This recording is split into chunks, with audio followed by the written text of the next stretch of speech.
Welcome, everyone, to the Ready for the Draft podcast. I'm your host, Gregg Schutze. This is episode 21 of the 2021 podcast series, taking a look at the draft-eligible prospects and getting you ready for the NFL draft.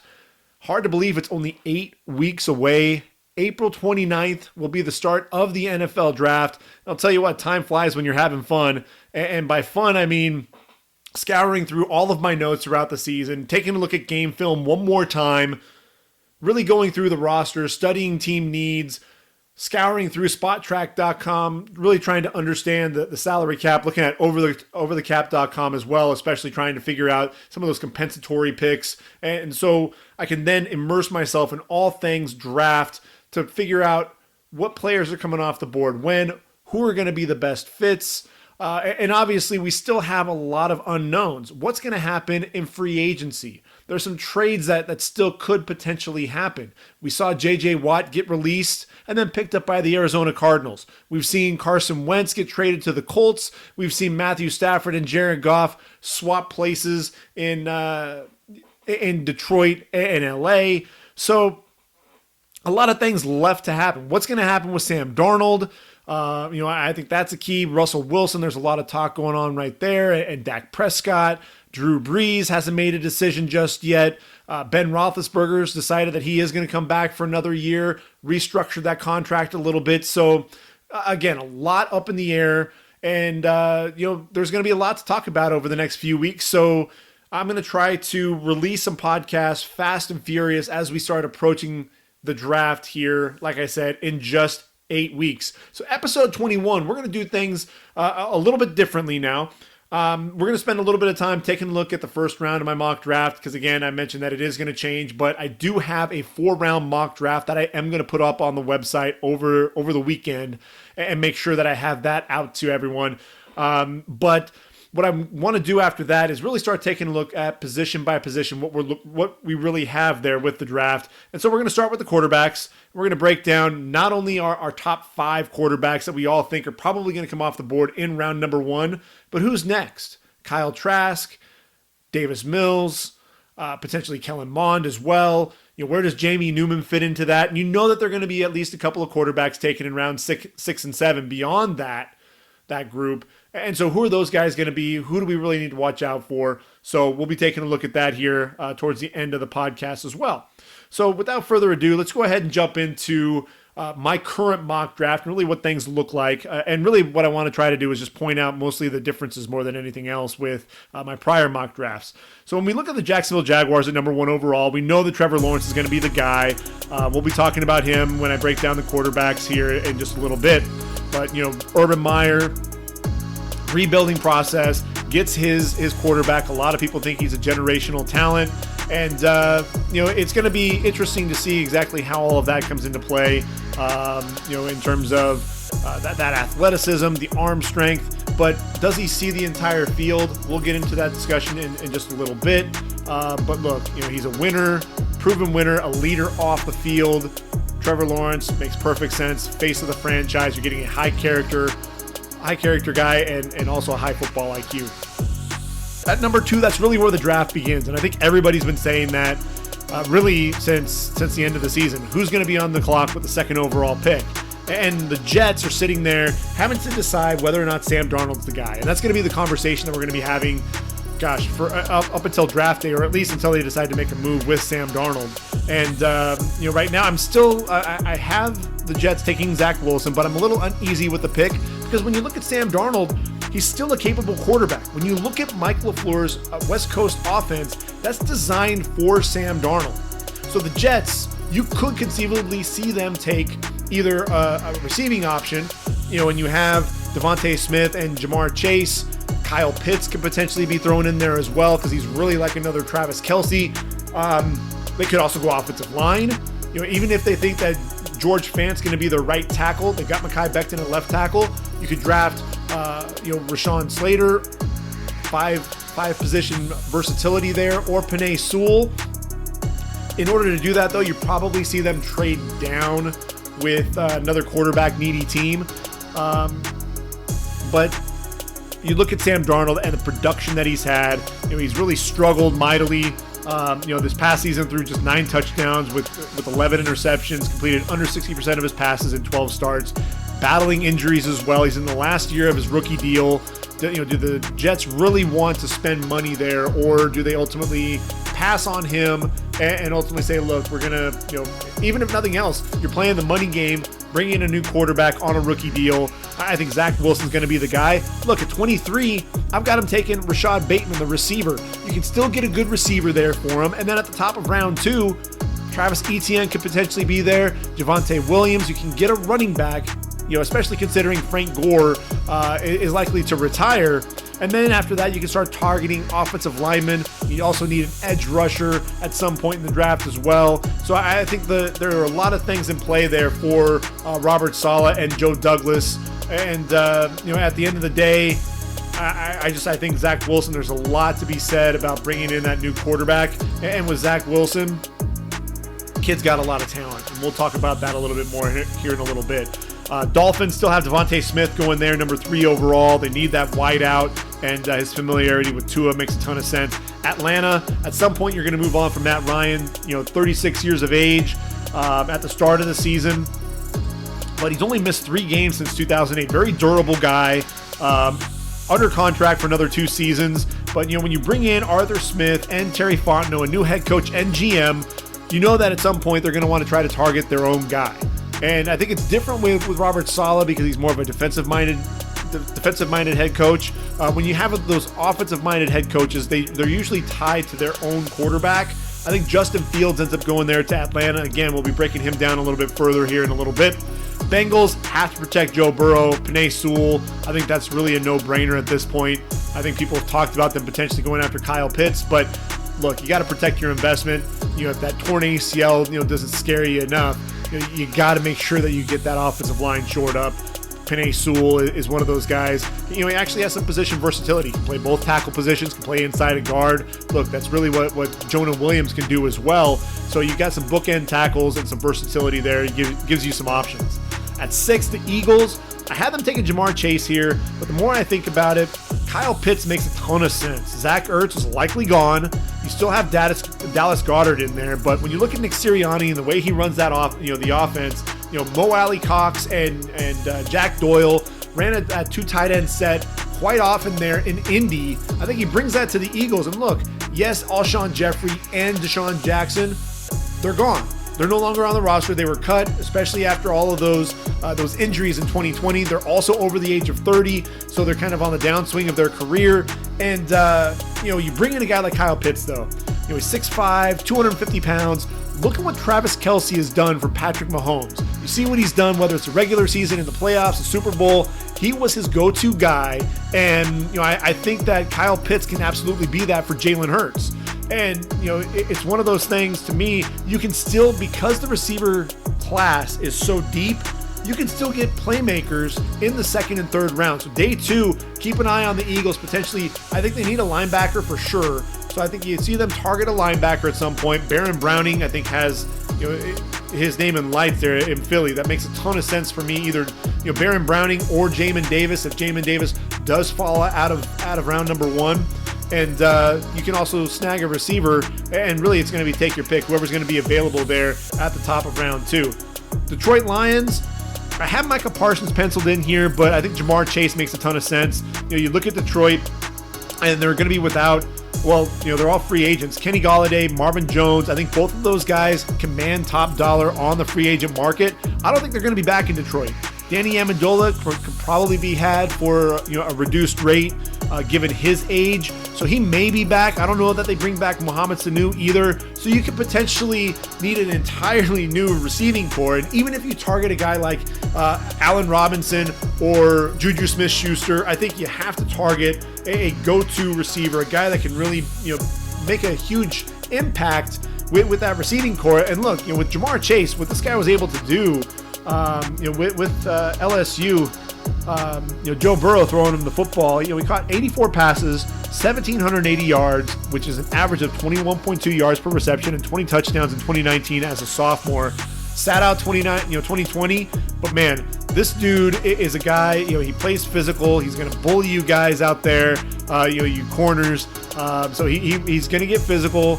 with you. He's going to create some separation that way as well. And then, man, he's just a load to bring down in the open field. So, I can definitely see him making a nice fit there. Jared Goff's going to need some guys to throw to. Makes a ton of sense there. Spoke on Mac Jones going to Carolina. This just makes a ton of sense. Yet, does he deserve to be the number 8 overall pick? Probably not. I mean, look at Daniel Jones, though. He was the guy that Dave Gettleman wanted there with the Giants, and they took him at number 6 overall. Regardless of what everyone was saying, he stuck to his board, and that's something that Matt Rule has definitely shown. He's also a very loyal guy. He trusts guys that he's worked with. You look at like Robbie Anderson, played with him at Temple. Now he's there in Carolina. He brings in other guys from Temple, brings in guys from Baylor, and so he's also coached Mac Jones in the Senior Bowl and was really impressed, blown away. They need to ultimately move on from Teddy Bridgewater. I think he's kind of that transitional quarterback there for Carolina, and Mac Jones, to me, just makes a ton of sense here.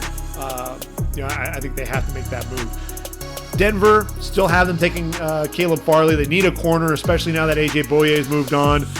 He was released. Dallas, this is one that's going to be interesting. Let's see what they do in the offseason with free agency.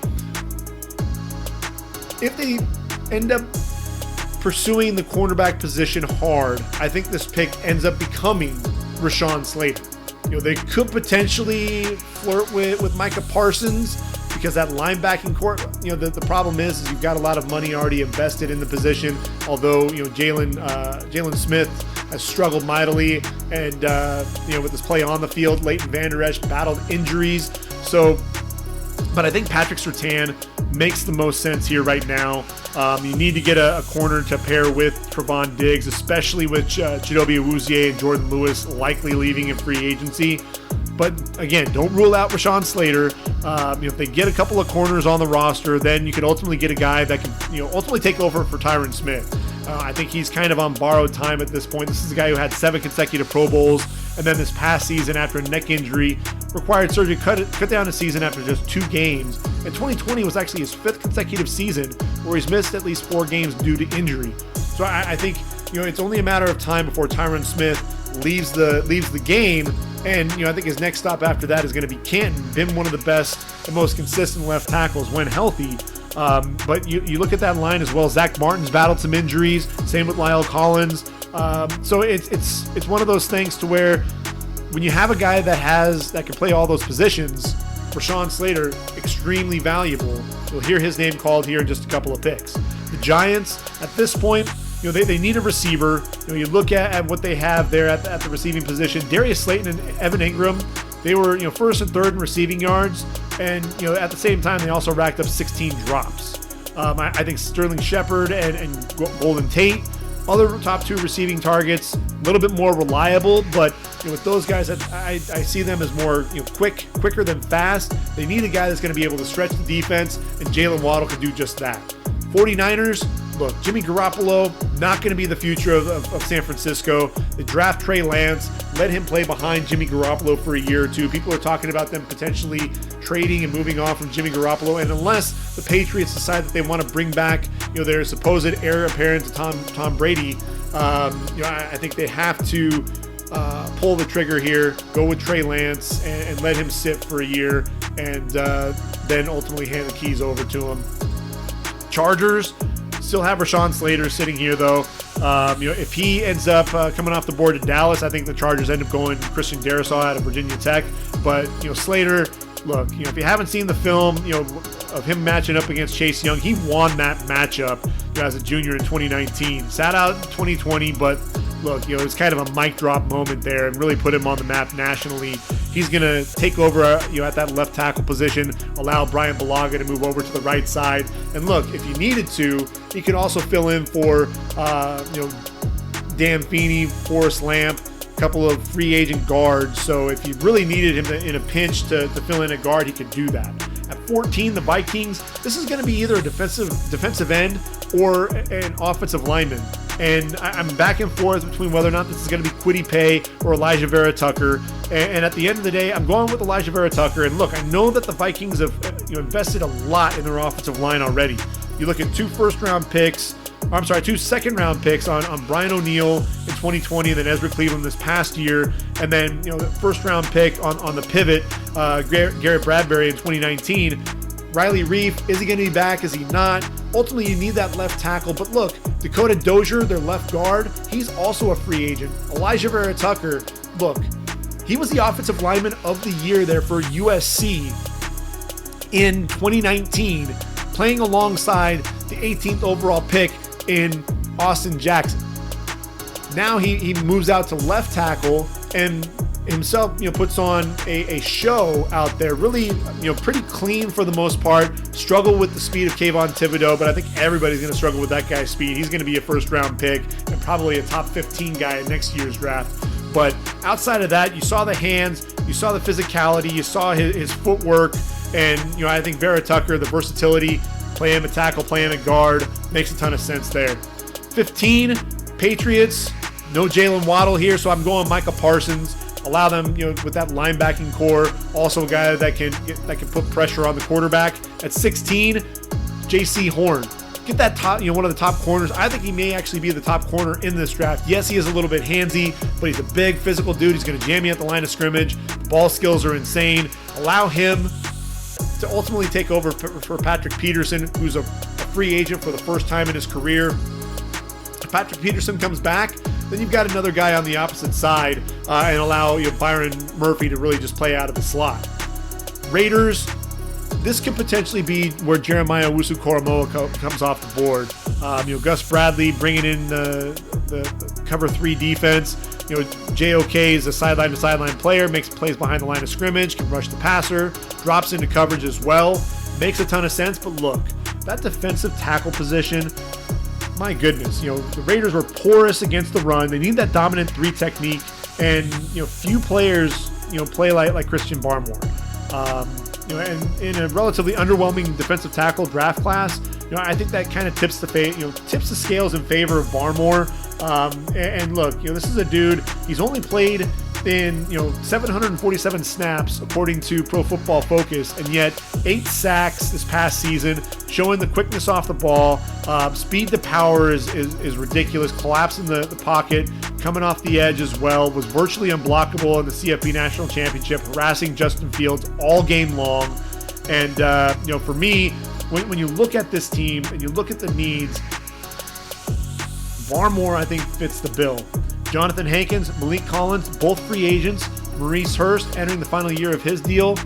Raiders, come on, go ahead and get your guy here. You can get a linebacker potentially in free agency or on day 2. Get some edge rushers as well to help out Max Crosby. And, I think you'll have something cooking there on defense.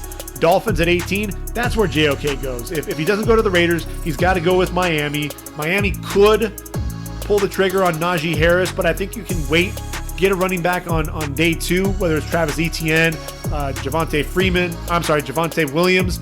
There's a move to be made there with the Dolphins. I think that you can get that linebacker, a guy that, they released Kyle Van Noy. Landon Roberts is a free agent. They need another linebacker to pair up with Jerome Baker. And look, JOK, like I said, he's undersized, but he has that range to play sideline to sideline, getting after the quarterback. He's one of the more versatile linebackers that you're going to find, and I think that would be a nice fit there for Brian Flores with that defense. Washington sitting at 19, and Bears sitting at 20. I've got Christian Darrisaw coming off the board, number 19, and I got Kadarius Toney coming off the board, number 20 to the Bears. Watch this, though, because if Washington ends up pulling the trigger and getting Trent Williams back. Trent Williams, by the way, went to the 49ers, now a free agent. 49ers may or may not bring him back. He ultimately had to be signed, or they traded for him because Joe Staley retired before the draft last season. And so if Trent Williams comes back to Washington, or they target another offensive lineman, then Washington goes receiver here because they need to get some help for Terry McLaurin, who's fast becoming one of the best young wideouts. First 1,000-yard season. Logan Thomas is really developing the converted quarterback, developing into one of the more exciting young tight ends in the league. But look, the rest of the receivers, it was held up by I said in the last time, Scotch tape and bubble gum, having to put in Cam Sims, Steven Sims Jr., and Isaiah Wright because you lost Kelvin Harmon with the knee injury, and Emmanuel Hall tore his Achilles tendon. Antonio Gandy-Golden, last year's 4th-round pick, battled a hamstring injury. But at the offensive tackle position, if they don't land Trent Williams doesn't decide to come back. You had Jerron Christian there. He went down to injury. Cornelius Lucas stepped in. He did play well, and then you had Sadiq Charles pop in there as well. So there's still a chance that they may decide, let's roll the dice with this trio of guys at that offensive line position, or you can go with the top 3 offensive tackle in Darisaw, and you got some rotational pieces there. So it's going to be interesting to see what happens there in Washington. With Chicago there at 20, I think they need a receiver. They also need the offensive lineman. So Kadarius Toney could take over for the likes of Allen Robinson, who I think is going to command top dollar as one of the top receivers in this draft. I think the Bears could potentially look at Kenny Golladay, try to pry Chris Godwin away from Tampa. You've got Marvin Jones, Juju Smith-Schuster, and I think at the end of the day, even if they end up landing one of those guys, Kadarius Toney is a guy that's going to offer that versatility for that wideout, for that receiving core that is really lacking a playmaker like Toney. At 21 overall, the Colts, look, Kwity Paye just feels like an Indianapolis Colt. He's a tough dude, rugged guy. Justin Houston, Danico Autry, 15.5 sacks, combined. They're both free agents. You got to get some youth in there at the edge rush position. Justin Houston, I think he's 32 years of age now, if I remember off the top of my head. Kwity Paye, look, only 2 sacks in just 4 games as a senior, but he racked up 22 pressures. A guy that knows how to get after the quarterback both off the edge and on the inside, as well as an interior pass rusher. Makes too much sense there with the Colts, as does Gregory Rousseau with the Titans. He just feels like a guy that should be playing for Mike Vrabel. You look at it, their pass rush, only 19 sacks this past season. Harold Landry had 5.5, and then really got help with the defensive line trio of Jeffrey Simmons, Daquan Jones, and Jack Crawford. The latter 2 are now free agents. Jadeveon Clowney was brought in, but failed to register a single sack through 8 games before he tore his meniscus. And then look, Pro Football Focus noted that the Titans also finished 31st in the league in pressure rate with 17.3%. They have to address that pass rush. And look, Gregory Rousseau, we know he's still really raw. He played his redshirt freshman season at the U. He's a converted wide receiver, sat out 2020. You can't argue with 15.5 sacks. That production is ridiculous. So I think Tennessee makes a ton of sense there. You look at the Jets at 23. I mentioned Rashad Bateman coming off the board here. Look, Jamison Crowder, definitely a reliable slot guy. Denzel Mims is promising on the outside. You get your number 1 target with Rashad Bateman. Look, at the Exos Combine, he ran a sub-4 440. Makes a ton of sense to me as a sophomore. He averaged 20.3 yards per reception, went over 1,200 yards, 11 touchdowns, Big Ten wide receiver of the year during that time. Jets get their receiver. They can move on and transition and take a look at some other things. Steelers at 24. I think this is where Najee Harris ends up going. James Conner, yes, he's the in-state product, the guy that played at Pitt, battled cancer and beat it, and then gets drafted by the NFL franchise there in Pittsburgh. Plays for the Steelers, but I think his time is done in Pittsburgh. And yes, they could use an outside linebacker. They could potentially use some offensive line help.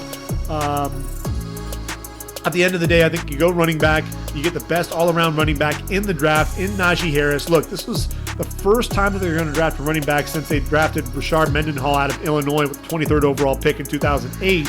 And look, Najee Harris, he's got the contact balance between the tackles, the speed and athleticism on the perimeter. And look, he'll even jump over you. Just look at what he did to Nick McLeod there against Notre Dame. Soft hands in the passing game, understands pass protection as well. Makes a ton of sense to me.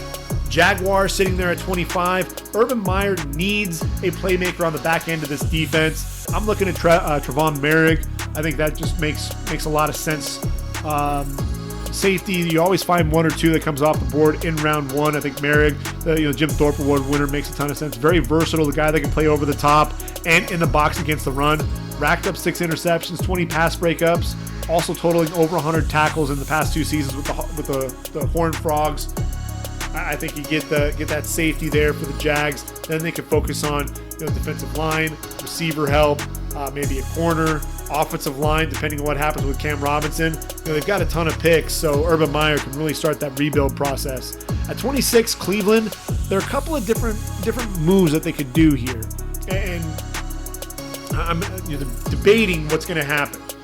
A lot of Browns fans I've seen on social media, they don't want to see a linebacker taken here, but Zaven Collins, 6'4", 260, probably going to run a sub-4, 540 at that size. Very versatile, a guy that can rush the passer, play sideline to sideline, can drop into coverage. Look, 4 interceptions on the year, including that 96-yard interception return for touchdown. Really a walk-off pick 6 to beat Tulane in overtime.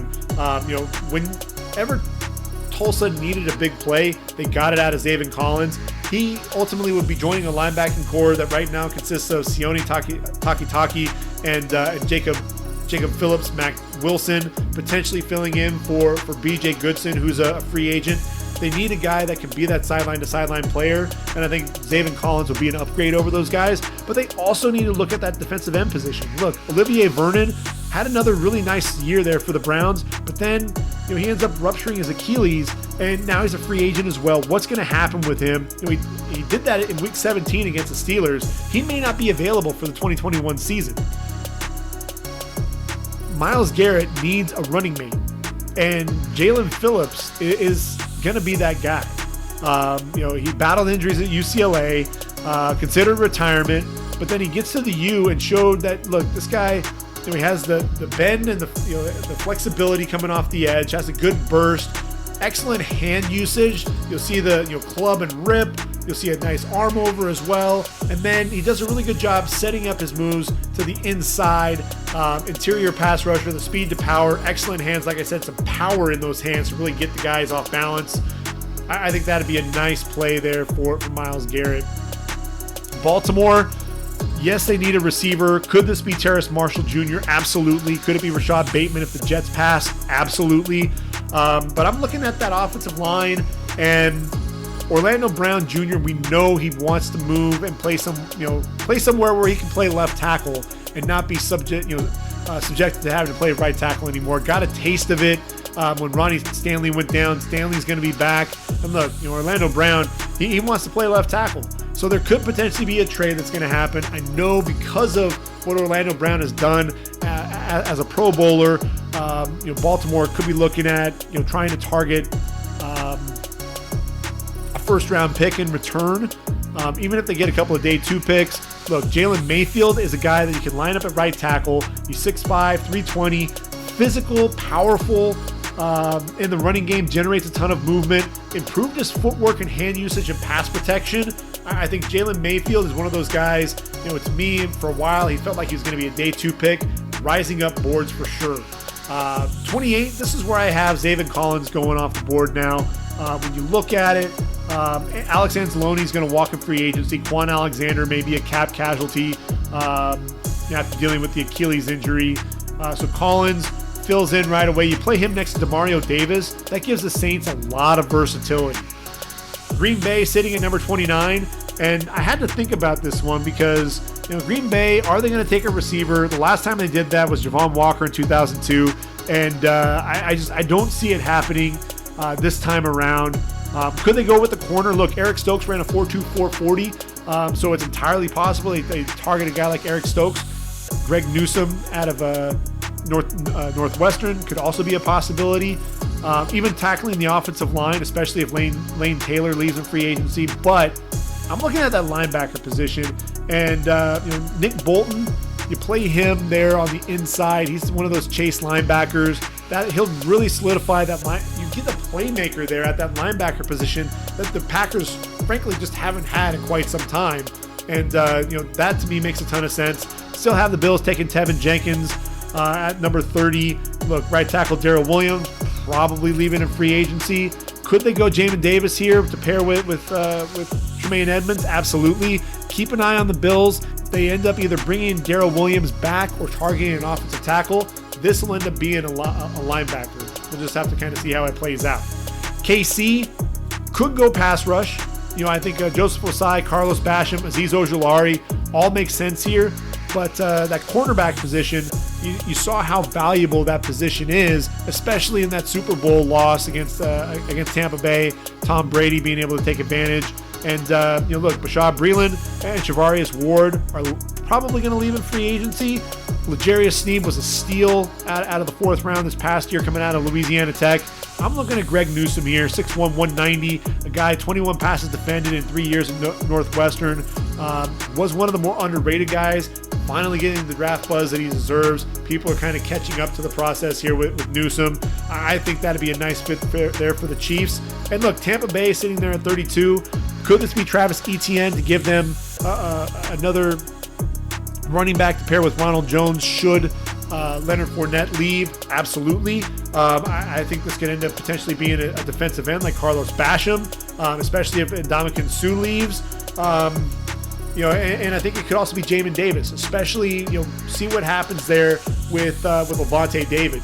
Are they going to be able to pay him and keep him there on the roster? He's the heart and soul of that defense, but you lose him. Jamin Davis out of Kentucky, 6'4", 234, excellent range. Can play both against the pass and the run, so he's a 3-down backer. Makes a ton of sense. But I'm looking at that outside linebacker position, and Shaquille Barrett probably going to be franchise tagged again. They'll probably bring him in. I know he wants to get paid, but he wants to stay if he can. I'm looking at JPP as well, Jason Pierre-Paul, another banner year, 9.5 sacks in 2020, pushes him to over 30 in 3 seasons with the Bucs. But he's now 32 years of age and entering the final year of his deal. How much longer can we expect JPP to be this explosive? Even with those two guys in the fold, there's really no depth behind him. You target Azeez Ojulari, and if you saw that 3-sack performance against Cincinnati in the Peach Bowl, you'll know what I'm talking about when I say that this guy is a twitchy athlete and a guy that bends like nobody's business coming off the edge, and when he flattens out, that acceleration getting to the quarterback is unreal. So Tampa Bay still has a ton of options there, and those are some of the things that we're going to have to take a look at as we get into more play into free agency. So that's my current mock draft, which is now going to take us over to the quarterbacks and really take a look at what we're dealing with here. And so I transition, and my number one quarterback, like everybody else, is Trevor Lawrence. Look, 6'6", 220 pounds. A guy came in as a freshman, took over the job from Kelly Bryant, who ultimately moved to Missouri as a transfer. And look, the kid was ridiculous, as a freshman. Completed over 65% of his passes, 3,280 yards, 30 touchdowns, 4 interceptions. This is a guy, he reminds me a lot of Marcus Mariota in that he was a tall kid and a long strider, but he's a lot faster than you would expect. Covers a ton of ground, and if you're not careful, suddenly he's running 20, 30, 40, even 60, 70 yards if you're not careful. You watched him at his pro day. They did some scramble drill, at the end of his workout, and he rolls out, sets his feet, throws a 60-yard pass, hits the receiver on the money. A guy, the arm talent is unreal, makes all the NFL throws, can throw the ball to the wide side on a line, throw the ball down the field with accuracy. A guy that can fit the ball into tight windows, throws his receivers open. Amari Rodgers and Cornell Powell were running wide open at times, but he was also making sure that he was reading the defense and working on those keys, especially when he was targeting Braden Galloway. He watched those linebackers and safety. If they got sucked up on the play action, he knew they could toss it over the top. But the touch, he was making sure that he was dropping it in so that his receiver didn't have to break stride. The thing that I do worry about with Trevor Lawrence just a little bit is being able to see the entire field. If you watch that game against Virginia Tech, he didn't see Chapman sitting where the tight end came across the field, locked onto the tight end, and the corner jumped the ball for a near pick. Ultimately did throw a pick there, targeting Braden Galloway. It was 3rd and goal from the 8. Galloway across the back end zone, and he threw it, and really Divine Diablo was reading his eyes, came across the end zone for the pick as well. So, there aren't too many picks. He just threw 17 in his career compared to the 90 touchdowns, but it's one of those things to where, does he see the entire field? Can he come off his initial read too? because I think that's the other thing. You'll see him freeze the safety, and he'll hold that safety there, and then he'll turn and he'll make his throw, his receiver winning against that corner, and he knows that he's able to cut loose with that football as he comes back. But what happens if that man's covered? Being able to come off that read, play off schedule, off script, and that's something that I think Trevor Lawrence ultimately needs to develop a little bit more. But I think the talent is absolutely there, and he deserves to be that number 1 overall pick. Number 2 for me is Zach Wilson out of BYU, 6'3", 210. Look, this guy as a freshman, what was ridiculous? He came in, played in 9 games, just under 66% completion percentage, 12 touchdowns, just 3 interceptions, threw for just under 1,600 yards. And look, in the Idaho Potato Bowl, 18 of 18 for 317 yards and 4 touchdowns. Absolutely ridiculous. Everyone wants to beat him up over the 2019 film. And look, he only played in 9 games, hurt his shoulder. And yes, he threw for 11 touchdowns, 9 interceptions. But you saw what he was building there as a freshman before injuries and some of the decision making. Tried to do a little bit too much for BYU.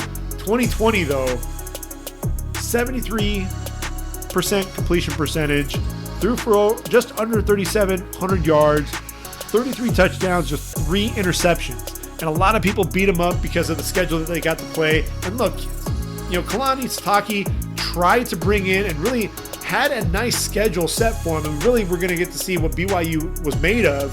Then COVID-19 hits, teams were now playing within their conference, and so they had to really reshuffle their schedule, and they went with the hand that was dealt them. But with Zach Wilson,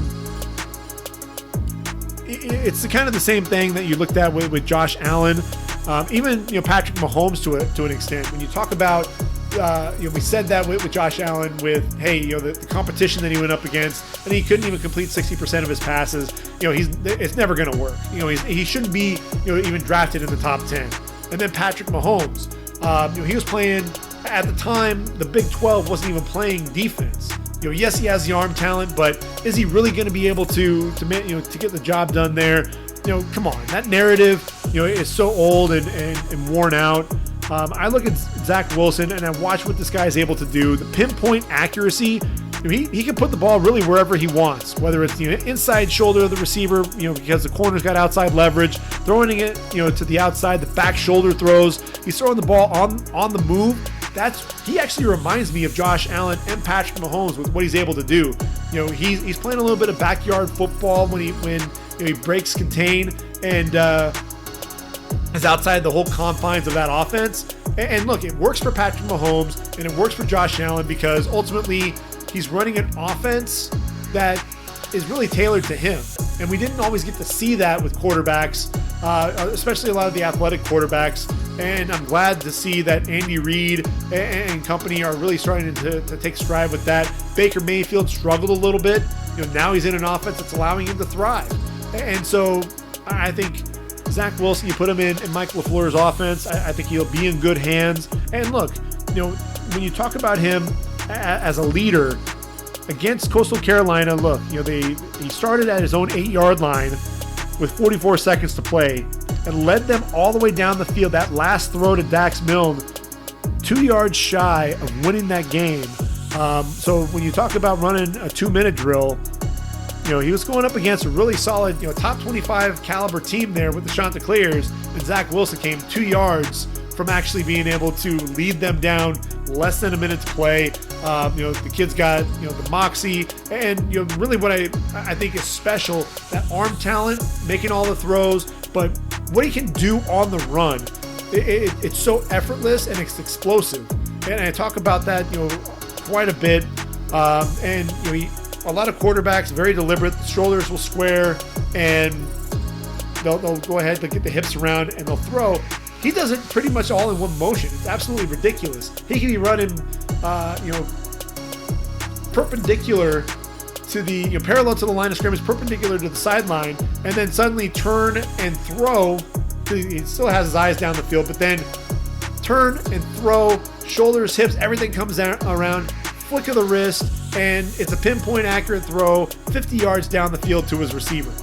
I mean, it's ridiculous in my opinion. I've been a big Zach Wilson fan since day one this season in terms of his draft stock, and he just continued to grow.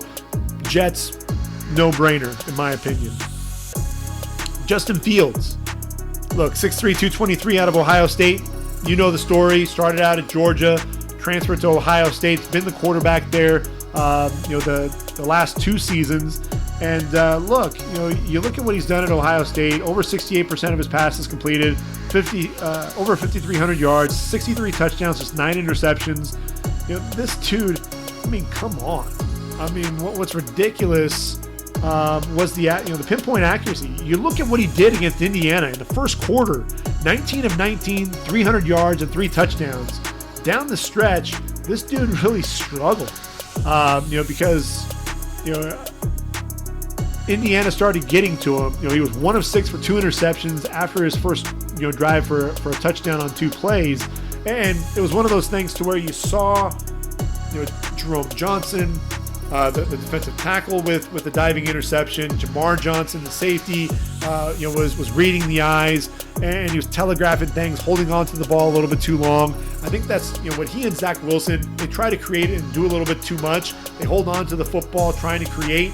The difference between them and Trevor Lawrence is looking to pull the football and take off and run, ultimately, trying to get some yardage. And it's one of those things too, though, to where I think all of these guys have to be mindful of what Kyler Murray said. The holes are going to be there. You're going to see it, but they're going to close up a lot quicker. And I think that's the same thing with a lot of the windows. You're going to see a lot of the same windows, but they're going to close up a lot quicker. So making sure that you're making those right decisions.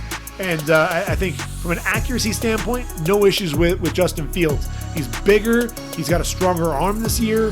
The decision making, though, there are times where it's a little questionable. And it's usually when he's under pressure and really playing against ranked opponents. He struggles against ranked opponents, and that's really going to be his biggest issue for me. I can't put him as the number 2 quarterback when you get him against a ranked opponent, you get him in some of the bigger games, and Justin Fields struggles. Yes, he had a tremendous game against Clemson in the college football semifinal, but that was the game. They showed the footage on even on the broadcast. He had the score up on monitors. He knew exactly what he needed to do. I'm targeting Clemson. Then he faces Alabama in the national title game, and man, he was running for his life. And he really struggled in that game as well. I like Justin Fields. I think you pair him with Arthur Smith, and you allow him to do his thing. He's another physical runner. He's strong in the pocket. I worry a little bit about the decision making at times because look, he is so accurate that I think he trusts himself a little bit too much at times. And one thing that I forgot to mention about Trevor Lawrence that I think is ridiculous is what he's able to do in the red zone. This is a guy who at one point, if I can find my notes here, he was just the pinpoint accuracy in the red zone. Let's see if I can find it. So yeah, red zone. They noted on the broadcast when he played against Pittsburgh, 58 touchdowns responsible for and just 31 incomplete passes in the red zone in his career at one point. I mean, it's unreal what this guy is able to do once you get the ball into the red zone. So as we continue through here, there's just another stat for Trevor Lawrence, in his favor with his play. Now, Trey Lance, this is a guy that's really the intriguing prospect. And look, he's 6'4", 226 pounds. He's a big kid, redshirt sophomore. As a freshman, redshirt freshman, look, 66.9% of his passes completed, over 2,700 yards, 28 touchdowns, no interceptions. Also ran for 1,100 yards on the ground. And people are like, well, Carson Wentz. Look, he's not Carson Wentz. There's no way he's Carson Wentz. He's a big physical athlete, does a lot of special things with the football. The arm talent is there. Here's what I worry about. Quarterbacks with just 1 year of experience. We saw that with Mitchell Trubisky. What happened there? Dwayne Haskins, what happened there? That's the thing that you're going to run into with Trey Lance. Yes, he had the one game that he came in 2020 against Central Arkansas, struggled to get things going, was only a 50% completion percentage, ended up throwing his first interception in that game as well. I got to give him a pass with that because, look, down the stretch, he was money, throwing the deep ball. I mean, it's effortless with the way this guy throws the deep ball. The deep ball accuracy, putting the ball on the money to the outside where only his receiver can make a play. Corner has to go through the receiver if he wants to make a play on that football.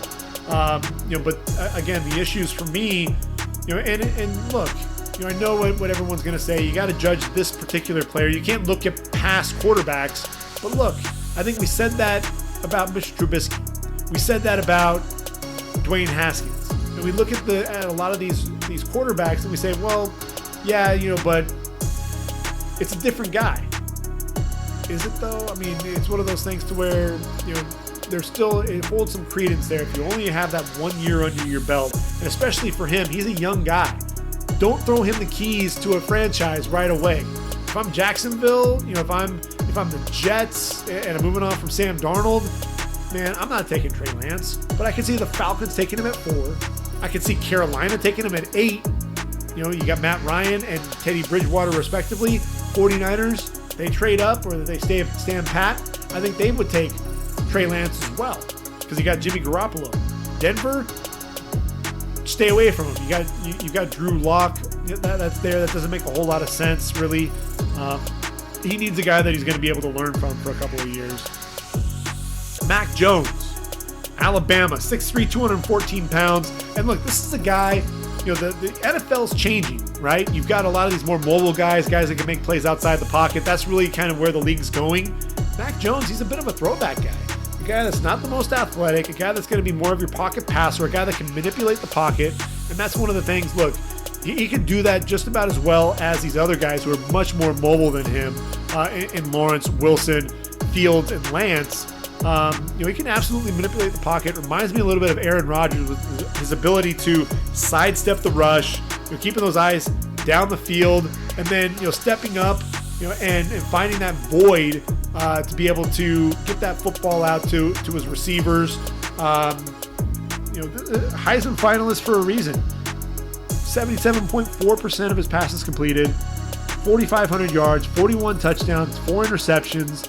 And look, yes, I know Steve Sarkisian's offense, it was really quarterback friendly, and a lot of receivers were running wide open because of some of the concepts that he was running, really full defenses, a lot of movement, and defenders ultimately had 2 guys covering 1 guy, and then there's Devontae Smith leaking out the backside. It was designed for that, and Mac Jones knew where to go with the football.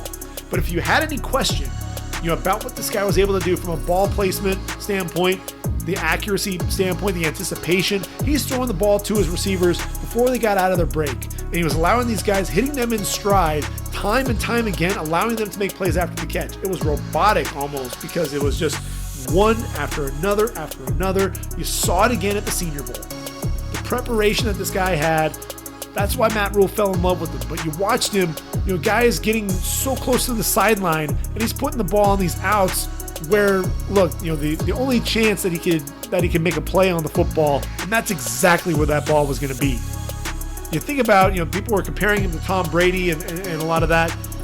Look, you can't compare anyone to Tom Brady, but when you think about the type of player that Tom Brady was as a young guy, as he was continuing to develop, this was someone who, understood where to, not only where to go with the football, understood the defense, knew exactly take what the defense gives me, but I'm going to put the ball where my receivers can make a play and where only they can make a play on the football. And to me, I think Mac Jones has a lot of that. So that's my number 5 quarterback. And really, when you look at, if we go by the numbers real quick and we talk about quarterbacks, last time we had 5 quarterbacks come off the board in the first round was 2018. Baker Mayfield and Josh Allen, Sam Darnold, and Lamar Jackson were taken in that draft. Josh Rosen was the 5th. But when you look at it, we have 4 quarterbacks in 2020. we're going to have 5 come off the board, and we can potentially have 5 come off the board in the top 10 for the first time ever. So that's not going to be too much of a surprise. You look at the draft, though, and all but 2018, when you had those 5 come off the board, you had somebody coming off the board in round number 2. I think that we're going to see Kyle Trask come off the board in round 3. And the reason being with it is that just, that's the feel that I have for Kyle Trask. There's some Mason Rudolph to him just because, big physical quarterback, but a guy that the arm strength can be questionable at times. Balls can hang up, doesn't always, make the best decision because of that arm strength or lack thereof. But look, he was a Heisman Trophy finalist for a reason, 4th in the voting. Just under 69% passing, over 4,200 yards, 43 touchdowns, 8 interceptions. Ran a pro-style offense there under Dan Mullen, and he's another guy who just knew where to go with the football, and the accuracy and the anticipation. Those were things that you saw with him that you had to be impressed with. And look, yes, he had the luxury of throwing to receivers like Kadarius Toney and Kyle Pitts, obviously, and Trevon Grimes, but the trust that he had. He made throws because he trusted those receivers. He put the ball up, and my guy's going to go up and get it. I've got alphas on my team. I can put the ball where I know they're going to go up and get the football, and they did. And being able to put the ball where his receivers can make a play, understanding that Kyle Pitts, you can put the ball pretty much wherever for him, and he's going to make a play on it. Kadarius Toney's going to be really sudden in and out of his breaks. I can get rid of the football a little bit quicker, allow him to really get the ball out of my hands before he's out of his break, hit him in stride, and allow him to make plays before really the defensive back has a chance to react.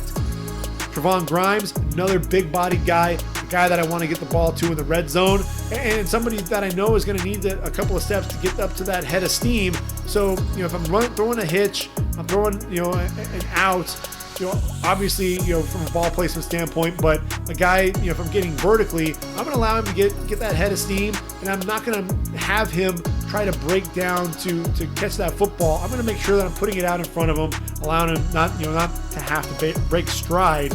And for me, look, Kyle Trask got beat up in that OU game, that loss, just ill-advised throws, under pressure, and you really saw that arm strength, exploited. I'm looking at a 3rd-round pick for Kyle Trask right now. I think it makes a ton of sense for him to come off the board there. After that, I think you've got 2 other guys that'll come off the board, probably in that round 4 range. I'm looking at Davis Mills. Could come off the board in round 3. We haven't had 2 quarterbacks come off the board in round 3 since 2017. Could potentially happen. There are a lot of teams that need quarterbacks. I think Davis Mills could potentially go to the Saints. I think he can go to the Patriots if they don't try to trade up and get either Lance or Mac Jones. And look, with Davis Mills, he's a smart guy, went to Stanford. He was the reason why KJ Costello ultimately transferred to Mississippi State. And battled some injuries, we know that. But he's got a big arm, very live arm, and a guy that he would struggle with some accuracy on a few drives, and then next thing you know, the rhythm quarterback, and once he got going, once he got into a groove, he was lethal. Down the stretch, if you watch that last game where Stanford played UCLA, it was like he was really hitting his midseason form. And when you think about it, he only played in 5 games, so it really kind of was mid-season at that point, in collegiate play. But he and Simi Fehoko, who I have coming off the board in round 4, they were just, it was pitch and catch. This is a guy that was getting vertical. He'd have a corner, tight coverage right on his hip, in phase, and he's putting the ball just right out in front of Fehoko where he doesn't have to break stride. And the cornerback had no chance. He was going to have to go through the receiver in order to make a play on the football. The outs, throwing the ball before he was out of his break. Davis Mills, though, there are some passes at times where, they sail, doesn't always get everything on the football. Sometimes, especially on corner routes, balls seem to hang up in the air a little bit. I wrote down that he's not a big runner, but at the same time, a guy that can pull the football take off and run when you need him to. But yeah, only 86 yards on the ground in his career at Stanford. But he's a guy, to me, I think, a team that's looking for a developmental quarterback, a guy that, give him a couple of years, let him play behind an established starter. A team like the Saints, if the Patriots do draft Davis Mills, expect them to also bring in a veteran, not named Jarrett Stidham. He's already proven that he's not going to be a starter. Get somebody in there who can be a proven starter. Shoot, even bring Cam Newton back and allow him to develop and see what you have with Davis Mills in a couple of years. Maybe during that time, Cam Newton can also resurrect his career after 2020 that he'd probably like to forget.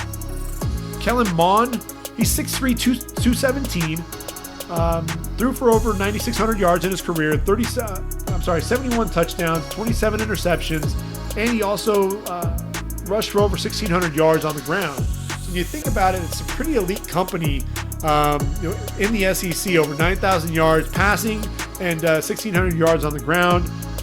Guys like Tim Tebow and Dak Prescott were able to do that.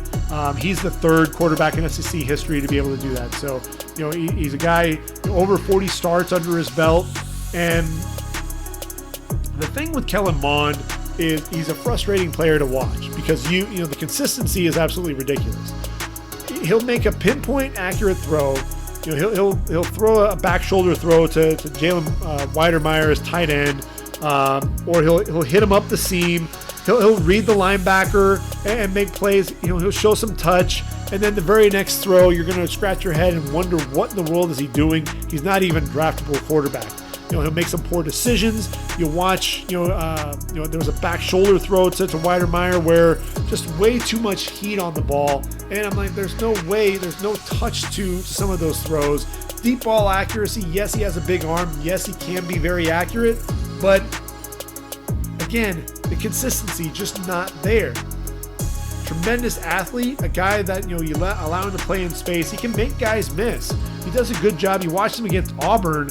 He was able to avoid Owen Pappoe, the linebacker, and a defensive end, and ultimately took off.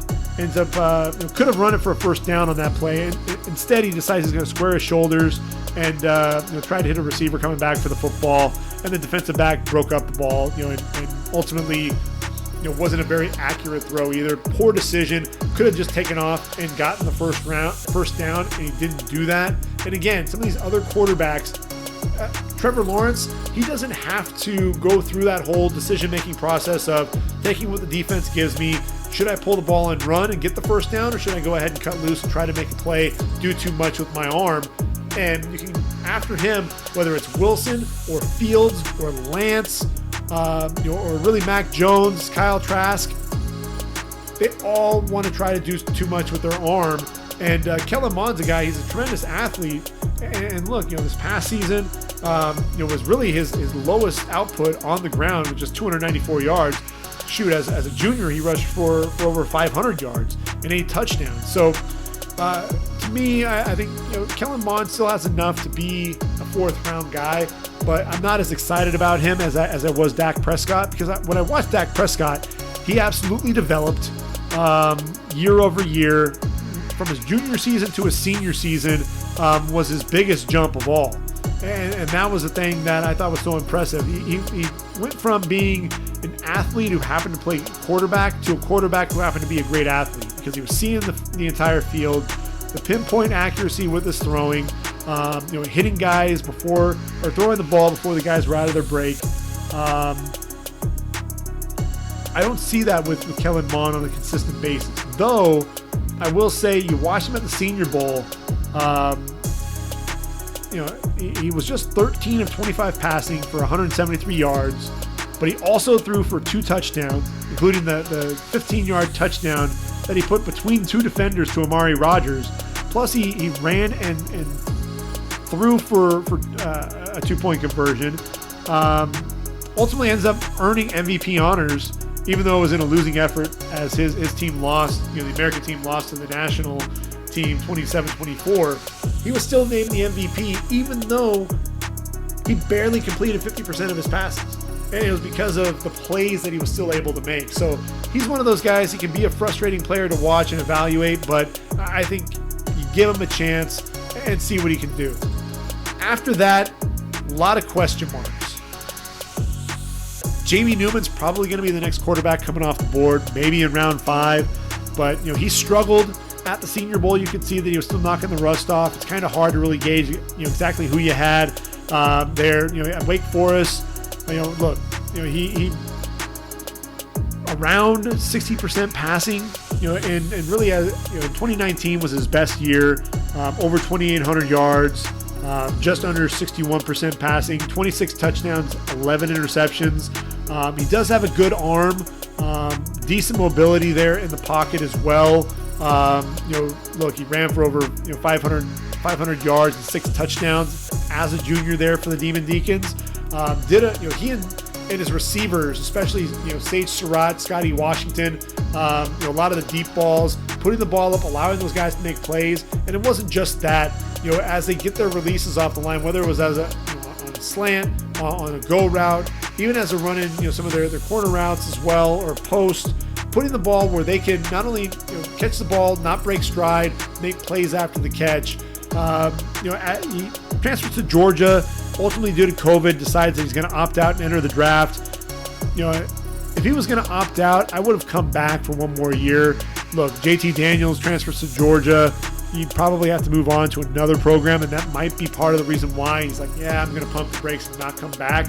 But he's one of those guys to where really you have 1 year to really evaluate him, and that's in 2019.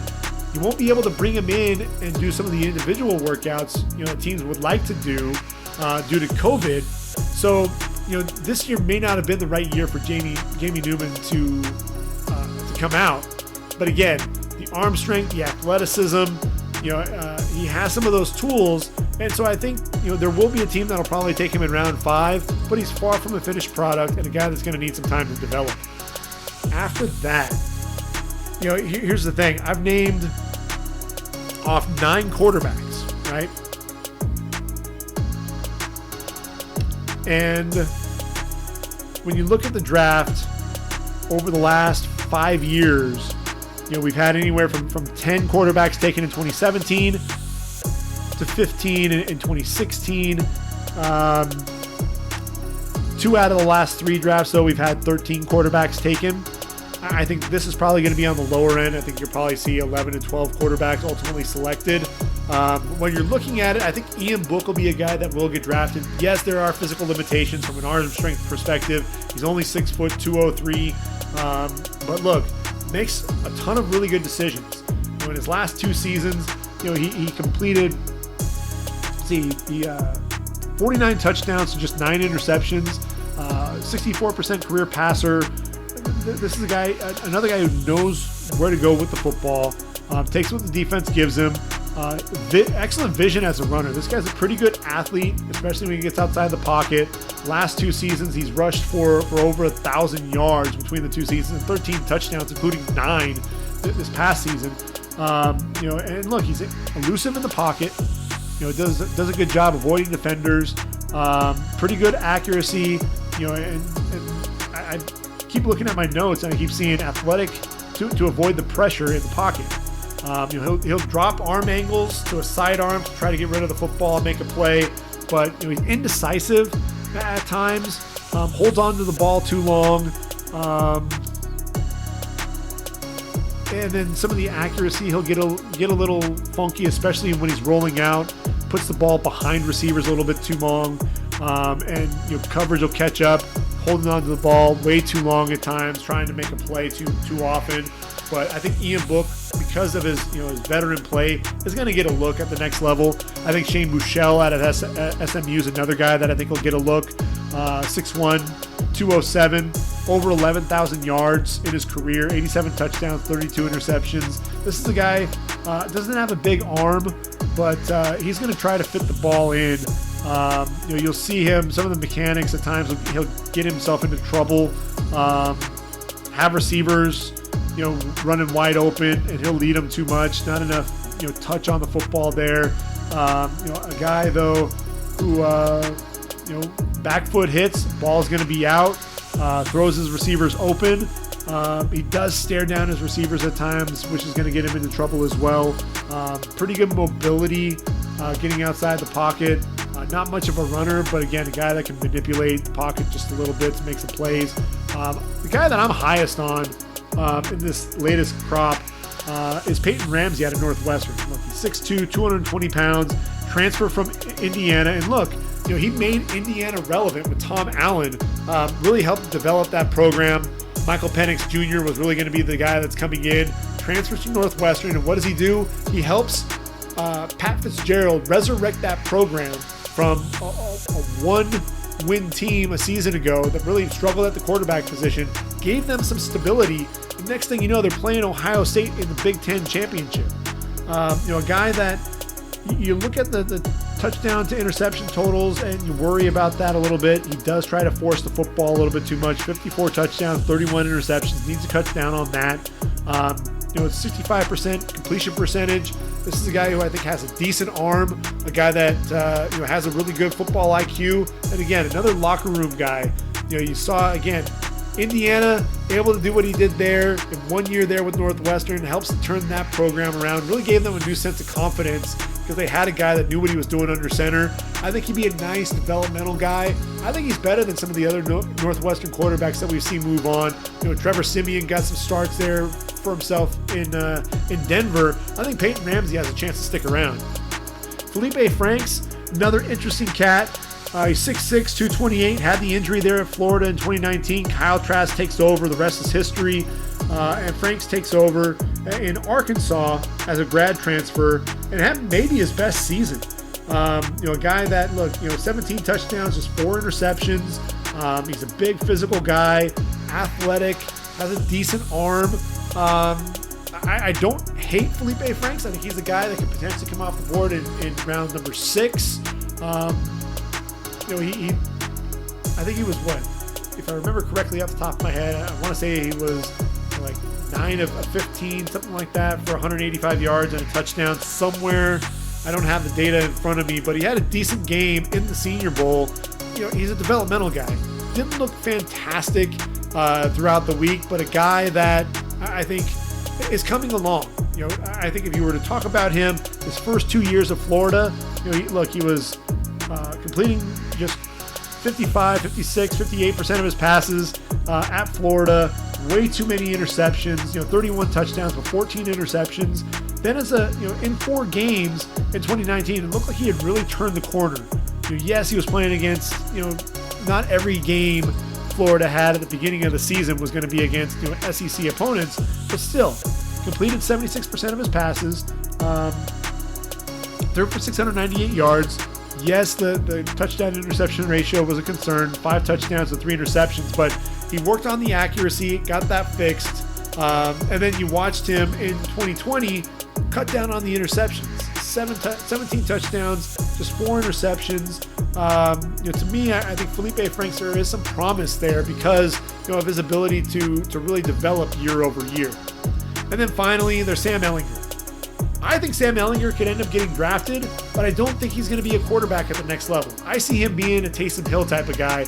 Look, he's 6'3", 230 pounds. He's a physical dude, pretty good athlete. You watch him, he's a physical runner.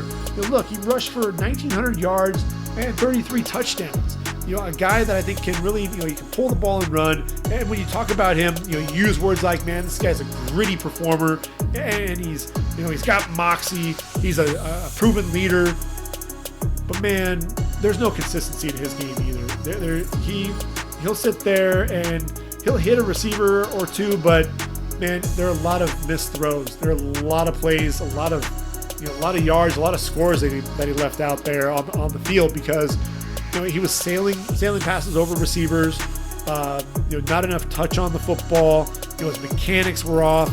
He's stepping to the sideline on some of these throws instead of stepping to his target, and ultimately the ball's sailing on him as well. And then if you watch that game against OU, Bedlam, a chance to beat OU, and the throw that he makes to the wide side of the field, he sails it over his receiver. Trey Brown picks off the pass, and they ultimately lose the game.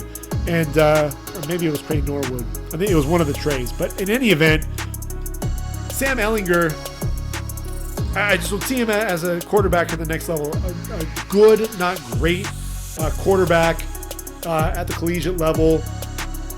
If it were me, if I were Sam Ehlinger, I'd take that Taysom Hill job, any day of the week. I could run the football, have him catch the football, a little bit as well. I think he's one of those guys who I think can potentially do that. Look, he caught 9 passes for Texas, during his career there with the Longhorns. I think it's something that would be worth considering for an NFL franchise, bringing him in. If that's the case, maybe you don't draft him. Maybe he ends up being an undrafted free agent, but a guy that you could potentially stash him away on your practice squad, get him right as a guy that could be one of those utility players, and then you might have something. So those are the quarterbacks that I'm targeting and taking a look at.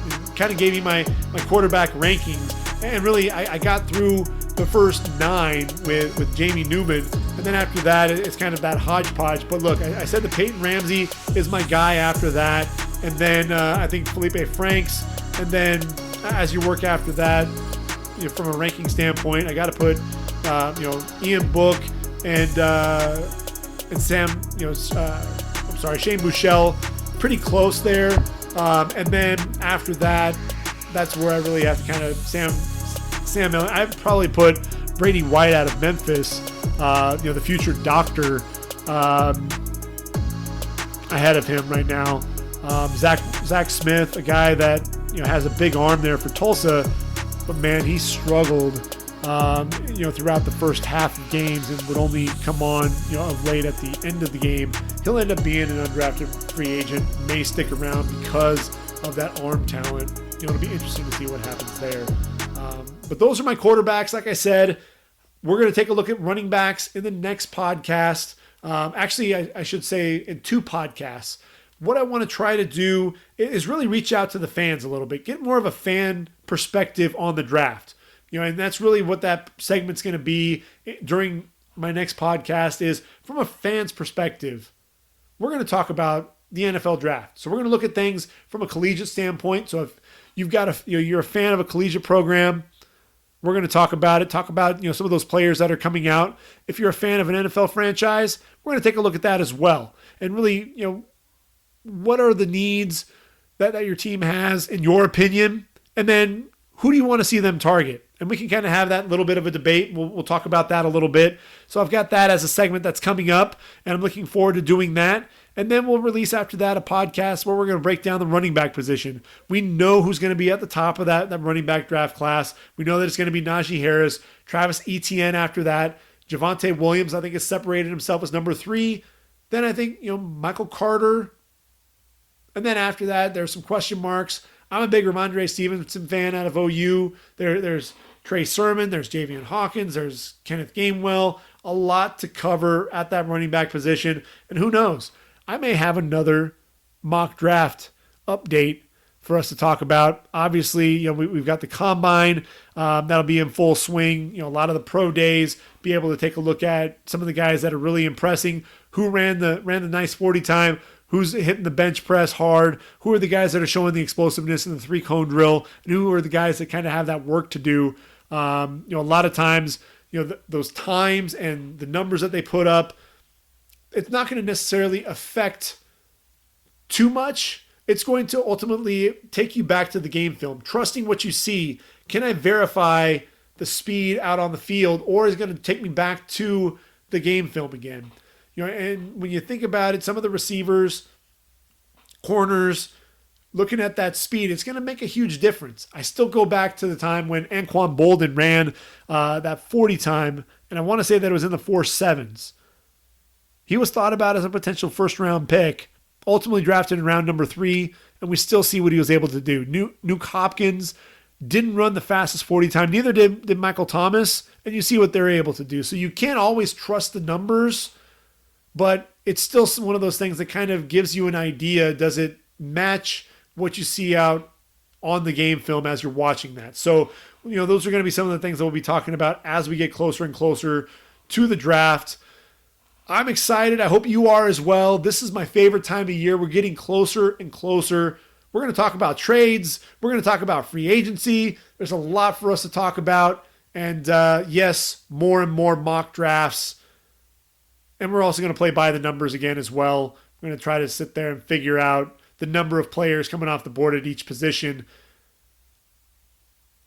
by round and see if we can figure that out. See if we can place the actual players to the rounds as well. We're going to have some fun with that too. So until next time, we'll be doing this here in a couple of days. I'm going to go ahead and get another podcast released. But until then, I've been your host, Gregg Schutze. This has been the Ready for the Draft podcast, episode 21. Take care, everyone.